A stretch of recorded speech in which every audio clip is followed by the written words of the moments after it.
In world news tonight, this Tuesday, America goes to the polls.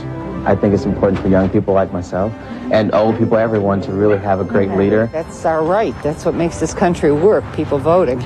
President Clinton says this is a good day for America. Bob Dole says he is proud to have carried his party's banner. And the Russian president, Boris Yeltsin, has 7 hours of surgery. From ABC, this is World News Tonight with Peter Jennings. Good evening, and so another 4 years has come and gone, and now the process of investing power in some and taking it away from others has been well underway for many hours. The people who come here from other more troubled lands understand this meaningful exercise better than most. All across the land today, Americans are making peaceful choices about how they want to be governed. And based on the very earliest of clues, it may be many hours before the balance in the next Congress is decided. The polls have closed in a couple of states, and we have been able to project, at least at the presidential level, that in Kentucky, for example, the presidential race is too close to call, and in Indiana, it is also too close to call. Probably give us a pretty good clue of how things are going to be for the rest of the evening, at least as of now. We hope you'll be with us for all or part of the evening. We're going to begin with what has been important to those people who have gone to the polls today, namely what is important to them, those people who've talked with our exit pollsters after they cast their ballot. For that, we turn to Lynn Scher, who watches the exit polls for us. Lynn? Peter, the snapshot of the electorate that emerges from our exit polls is one of optimism. Bob Dole's been looking for outrage. One of the reasons he never found it this year is the economy. Let's take a look.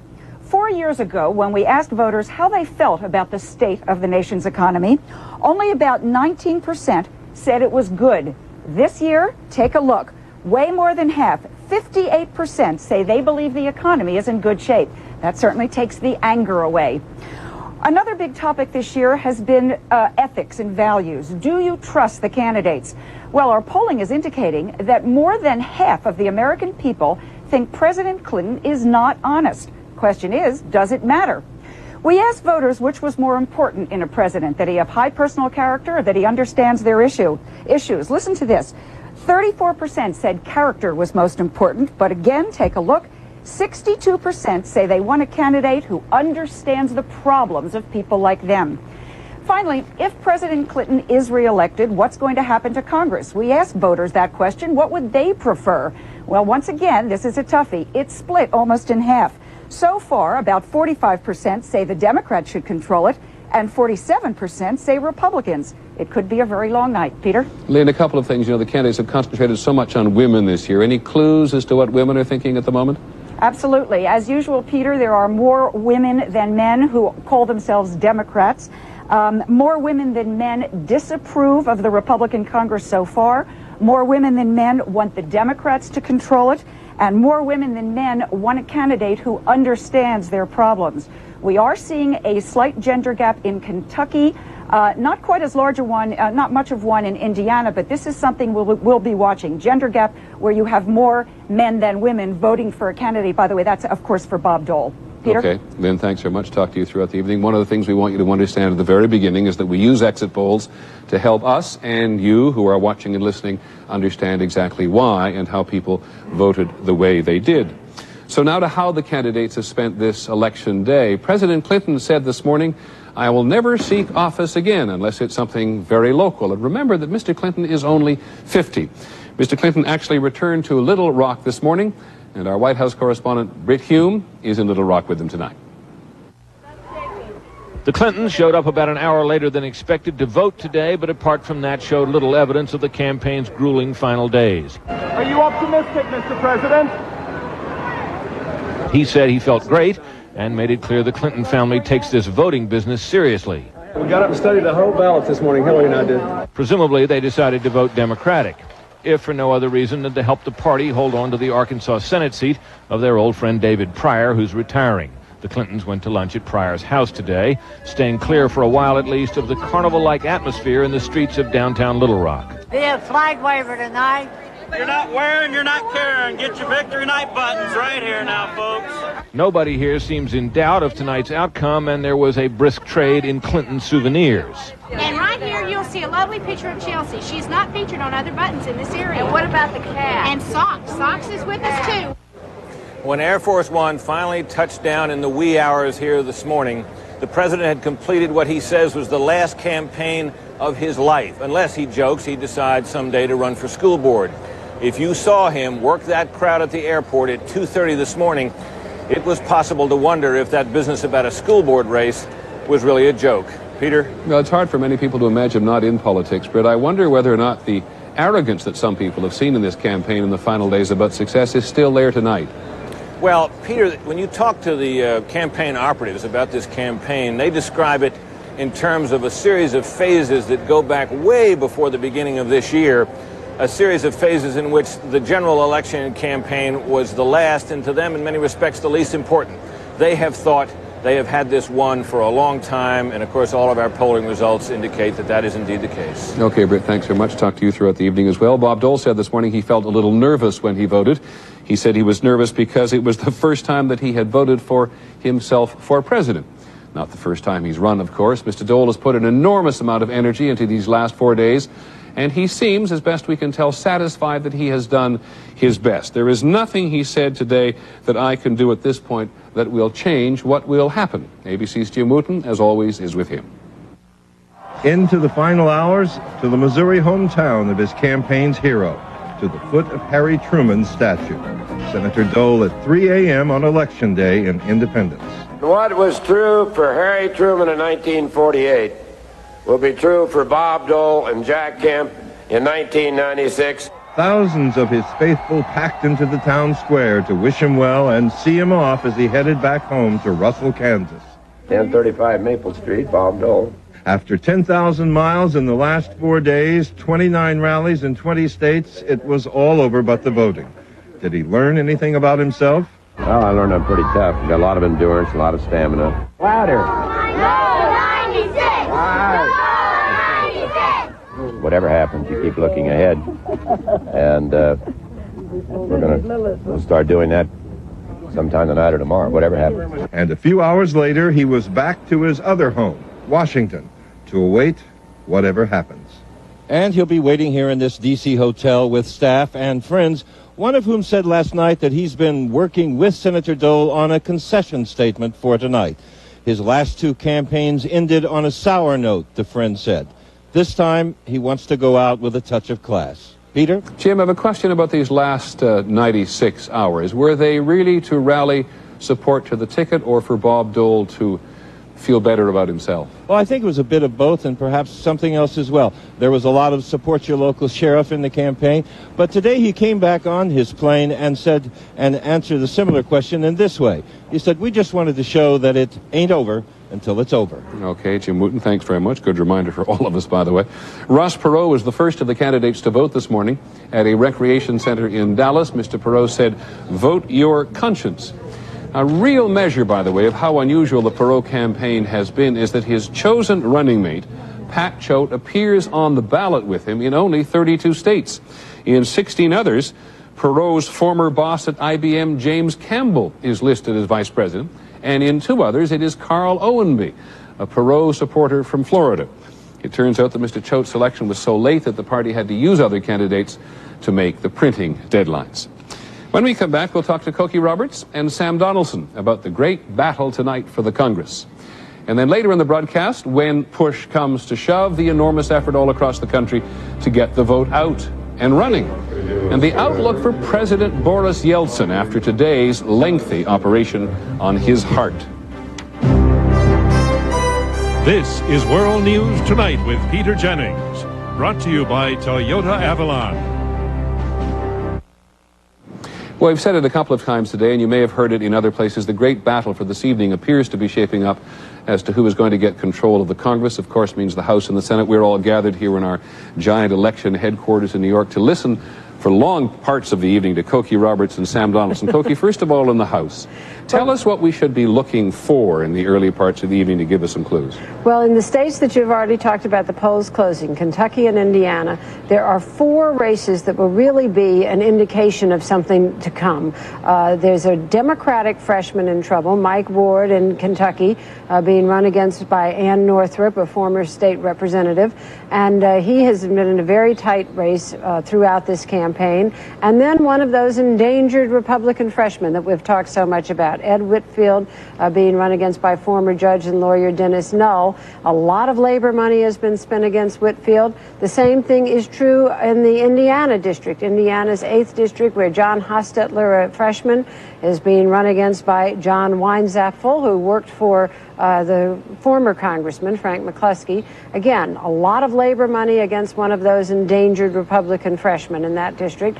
And then in Indiana's 10th district, which is an open seat, Andy Jacobs, longtime Democratic member, maverick Democrat, left that seat, resigned, and now 2 women are running against each other there. One black woman, the Democrat, a white woman, the Republican. And again, that one's been very, very tight. The Republicans tell us, Peter, that if they lose all 4 of those seats, that they will have a very bad night in the House of Representatives, that they can expect to lose it. But if they come out about even or win them, they'll be doing quite well. Okay, Cokie, thanks very much. Coming back to you shortly. We're going to move upstairs to Sam Donaldson, who is watching the Senate for us. Same question, Sam. What are we watching for in the early stages as clues? Well, Peter, the Democrats have to pick up 3 seats, assuming a re-elected Vice President Gore to break ties to control the Senate. And going into the election today, our polls showed that about 12 Senate seats were toss-ups, really too close to call. Let's take a look at some of them. In New Hampshire, at 7 o'clock, the polls close. We want to see whether Republican Senator Bob Smith retains that Senate seat. Now, don't pay any attention to the figures you see right now. Those are from the first 2 little towns that voted right after midnight. And in Georgia, Max Cleland is going to have to try to hang on to that Democratic seat that Sam Nunn gave up. If either of those gentlemen loses, it could be a harbinger. Then at 8 o'clock, we'll look at such swing states as New Jersey, Bob Torricelli trying to hold a Democratic seat there. In Massachusetts, John Kerry wanted to hold on to his Democratic seat, both tough races. In Alabama, Roger Bedford wants to maintain a Democratic seat that Hal Heflin gave up, but Jeff Sessions has a good chance of winning. In Louisiana, Mary Landrieu wants to hold a Democratic seat that Bennett Johnston gave up, but Woody Jenkins, the Republican, has a good chance to win. So, Peter, perhaps by 9 o'clock or shortly thereafter, we may know something about the Senate. But there's a race in Oregon, and it could go to Oregon. Okay, Sam, thanks very much. I think both Cokie and Sam are projecting a fairly long evening and probably emphasizing the point that whether you voted or not, today or not, is going to make a big difference. So in a moment, we'll look at how the effort was made today to get voters to the polls.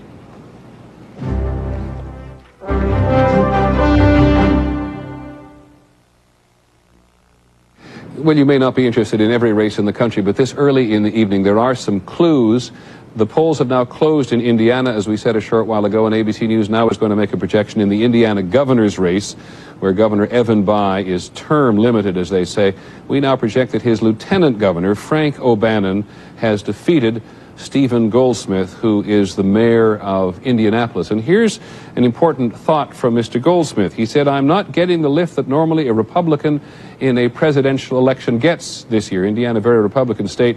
My numbers are obviously being repressed by Mr. Dole." We project now that the Democrats hold the governor's chair in Indiana. All right, so much has been said about the size of the vote today, and might an early projection, by the way, discourage voters in the West. So we emphasize again that while we may get some early results in such as these, there are hours of voting time left in many parts of the country, more than 4 hours, for example, in California, and a whole mess of things all over the country to vote on and about. The candidates may have now finished their public jobs, but certainly their supporters, their campaign staffs have not. ABC's Aaron Brown right now on the drive to get voters to the polls today. What's going to happen? 9 a.m. today at a union meeting in Los Angeles. You're going to go knock on those doors, and you're going to drag those people to the polls who are going to vote for us. Organized labor has spent more than $30 million in this campaign attacking Republican candidates. Wasted money if they don't get out the vote. Today, you're going to go out and finish what we've done for the last year and a half. This year's Get Out the Vote campaigns have been as loud as an MTV rock concert. Think about that. Get your in there and vote. Or as quiet as a church service. The Christian Coalition has handed out 25 million voter guides in churches around the country in support of social conservatives. It can have the precision of an NRA phone bank working off a list of 23 million gun owners. The National Rifle Association. In 1994, we had an 82% success ratio, and we were in 10,000 elections. In Los Angeles, the group Citizens for Justice was working Hispanic neighborhoods, an important group in an important state with an important issue, a referendum on affirmative action.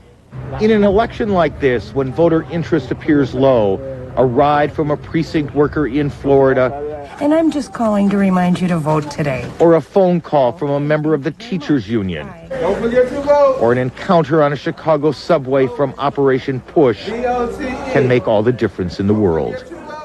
Aaron Brown, ABC News, New York.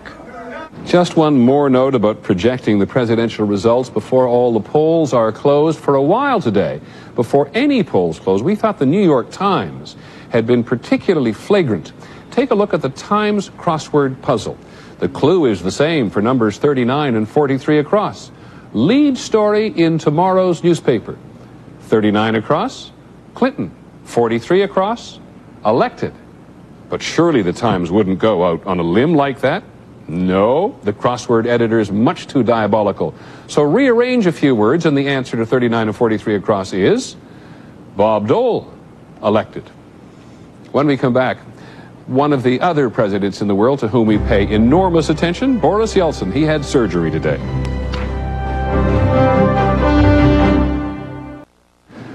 Overseas today, Russian President Boris Yeltsin had his heart operation. It was a complicated surgery lasting 7 hours, but the doctors say the prognosis is good. And ABC's Gillian Finley reports tonight from Moscow. The president was brought to the hospital before dawn. It wasn't until 3 hours into the operation that the Russian people were even told it was happening. But after it was over, Kremlin doctors declared it a complete success. The American specialist who watched the operation agreed. I would predict that the President Yeltsin will be able to return to his office and carry out his duties in a perfectly normal fashion. Dr. Renatek Churin, who has performed the surgery hundreds of times, admitted today to feeling pressure. I tried to forget he was the president of Russia, he said. The surgeons performed 5 bypasses, more than expected. They used a chest artery and a vein from Mr. Yeltsin's leg to bypass clogged arteries in his heart. The president's heart was stopped for 68 minutes, and he was kept alive by a heart-lung machine. He is breathing with the help of a ventilator now, and the next 12 to 24 hours will be critical. Big complications to watch for: heart attack, bleeding, stroke, problems with kidneys or liver, and the real big thing now will be to get him off the ventilator and walking. Already tonight, President Yeltsin is reported to have regained consciousness briefly and opened his eyes. Doctors say he should be able to work part-time within a couple of weeks and should be back to the Kremlin full-time by the new year. Gillian Finley, ABC News, Moscow. Our one other item from overseas today is about nature. In Iceland, it was literally changing the face of the earth. That flooding you see is part of a giant lake formed 5 weeks ago after the Loki volcano erupted and began melting the glacier that covers it. A few bridges have been washed out and some roads are closed, but so far no residential areas are threatened, so to speak. We'll be back in just a moment.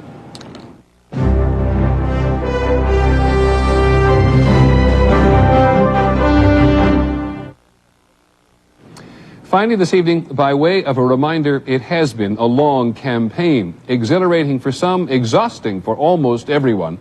Senator Dole joked about it this morning when he said he is looking forward to not having to pack a suitcase anymore. And whatever happens, he said, it is going to feel good.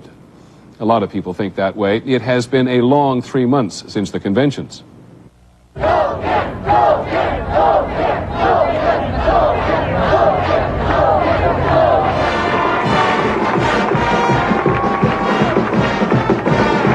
Here is where we elected the better man who led us to a better America, because here is where we elected Bob Dole. God bless you all.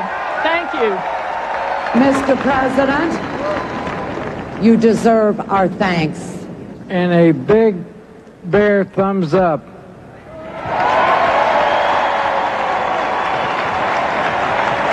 Let me be the bridge to an America that only the unknowing call myth.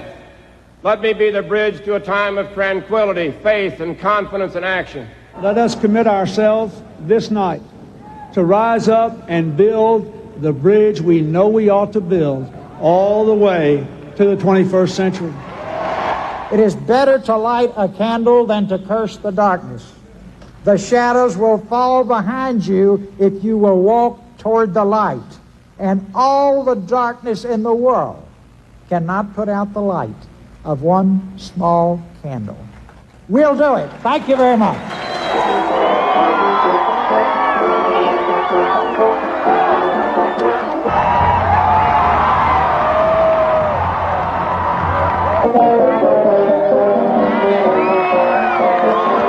And I think I just earned my third Purple Heart going over the rail.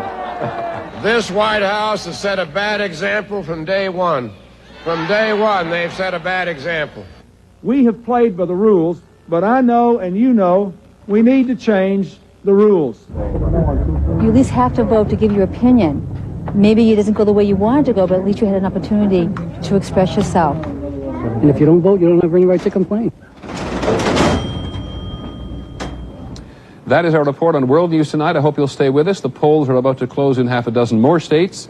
And right after the break, our full evening of election coverage begins. It promises to be quite exciting. I'm Peter Jennings. We'll be right back.